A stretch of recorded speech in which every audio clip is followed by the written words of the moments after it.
Huge disclaimer, this is not my story.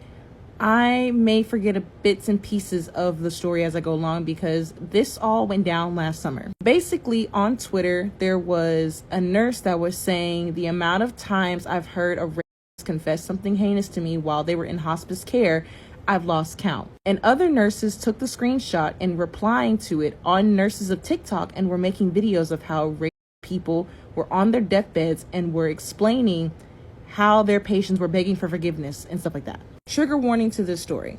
So the story goes, a nurse was attending to a patient who was in hospice care. The patient then confesses to the girl that she basically lied and was envious of a little black girl in her family because the little black girl had a cute dress. The patient also admits that she lied on the brother of the black family, basically saying that the little boy touched her. And you know how that song and dance goes.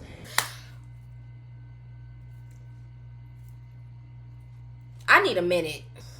I gotta make sure I'm breathing through this. I gotta make sure I'm breathing because y'all already know how I get down.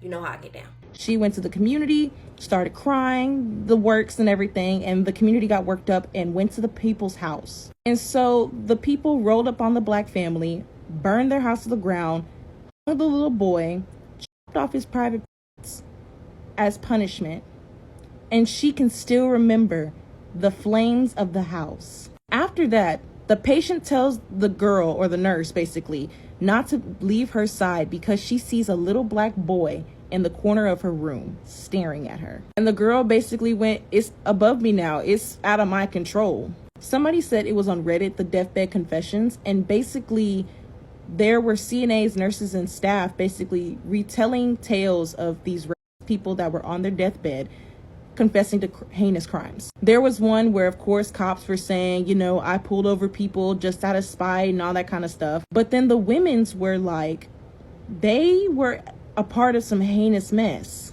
Like another significant one was another patient who was on her deathbed, of course, and was a nurse. And she admitted to a bunch of black. She was a labor and delivery nurse. Some would be a feel good of like the wife finally leaving an abusive relationship and, you know, magically they husbands got sick. But then the ones that were like jaw to the floor, people were wilding, and they're still like their descendants are maybe 50, 60 years old. It just made me really sick to my stomach reading some of these stories and hearing nurses my age talk about it. And I wish I could tag the person who it was, but it made the news. It was really like, it was big. Okay, so firstly, we're going to have a moment of silence for the victims of these experiences because this is just wrong.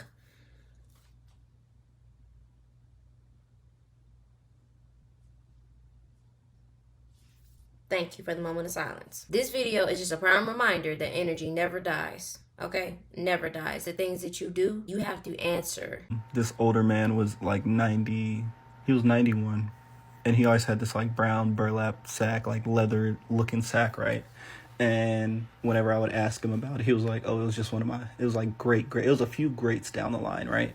And he said it was like a family tradition to pass it on to the son. He was like, but I never had a son, I only had daughters, so I'd take it with me to my grave. So time comes, man finds out he has maybe 2 to 3 weeks left to live. And he like sitting there doing the normal daily routine, taking care of himself. He was like, well, you always ask me about this bag. It was actually the son of one of my great whoever's slave. And it's been passed down for generations. So this came from one of my followers named Nova Hans. And she basically told a story about how she worked in the second oldest psych facility in Philadelphia, Pennsylvania.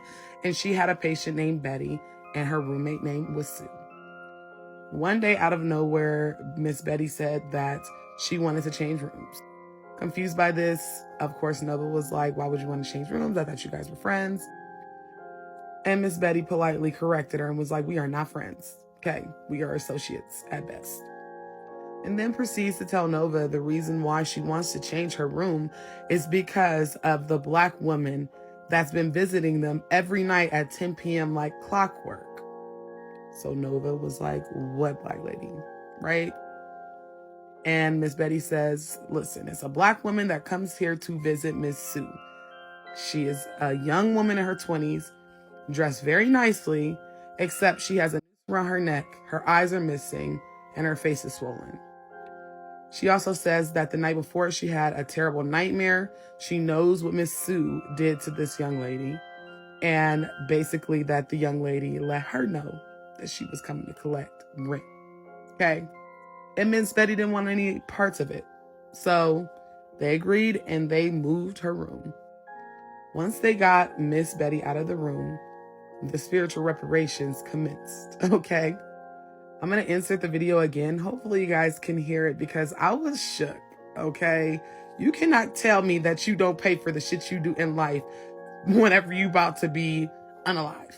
Okay?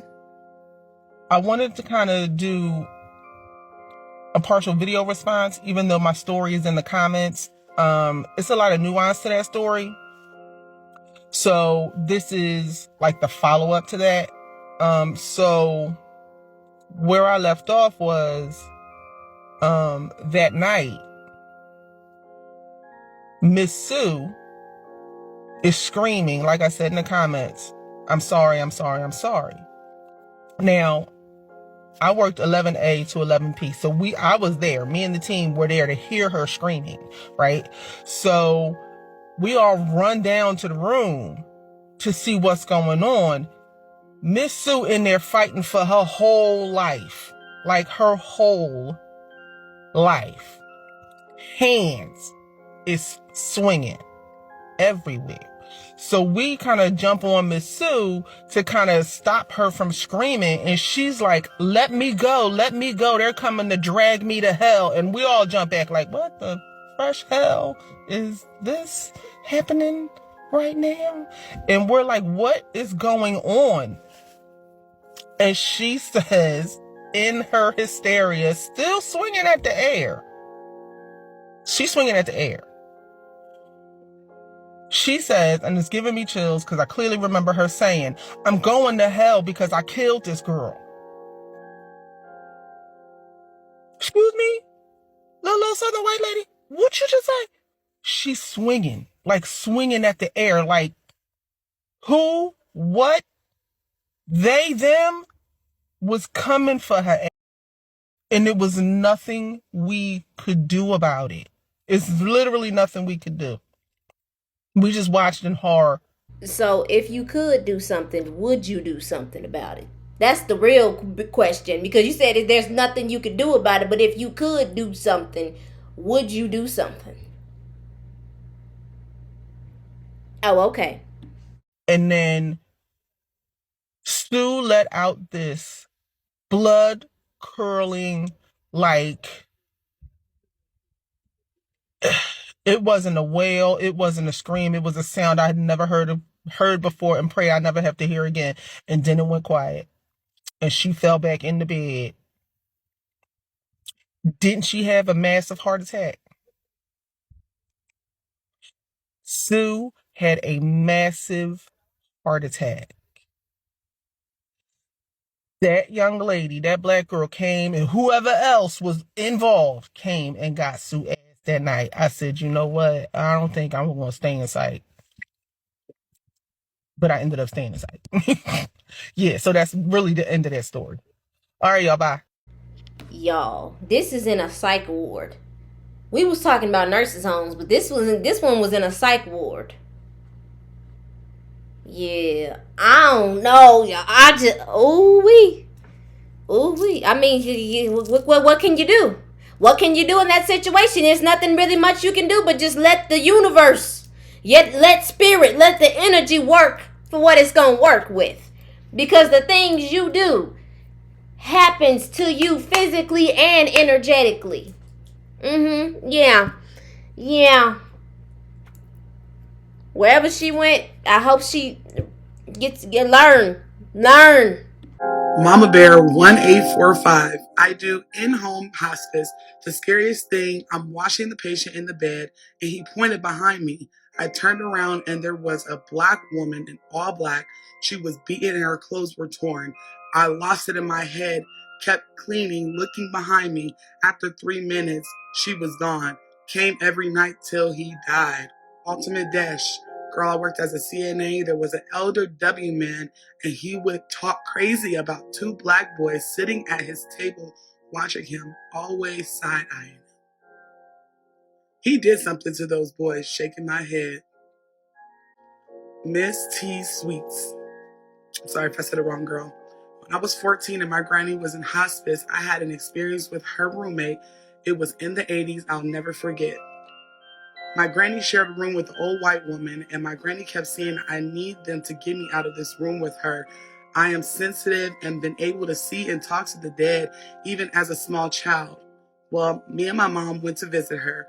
When we got in the building and began to walk to her room, I could hear the patients crying out. In some, I would see the spirits standing there in their room. When I got to Granny's room, my stomach dropped to my toes. And when I walked in, I could see a young black female in the corner, and her roommate was losing it. I looked at my granny, and she said, you see her too, don't you? I said, yes, Granny. My granny asked me, how did she look? And I told her, she said, yes. That lady heard my voice and came from her side and kept saying, tell her, I am sorry. Screaming, tell her, I know you can see her. When I looked up to see where the spirit was, she looked pregnant and had a rope around her neck. It freaked me out. I kept asking her, what did you do? What did you do to her? I ran out of that room so fast and began to cry. I'll never forget that. Granny was stuck in a room with her for a week, and Granny said that the spirit was wearing her out. Look at them spiritual reparations, baby. That lady was evil and told what she did to that poor girl in her sleep. My granny said she didn't feel sorry for her at all. 2 days later, she died. Her last name was Applewhite. I'll never forget it. Oh no, we're not doing that. Nope. No, cause like seriously, on a serious note, no, I'm serious all the time, but on a more serious note, did y'all hear that? Because oh my God, no ma'am, no. We're gonna stop it right there. Let me know if y'all want a part after this one, just like going over all of these confessions, because it's a little crazy with these situations. Thank you for watching. Enjoy the rest of y'all day and stay dangerous.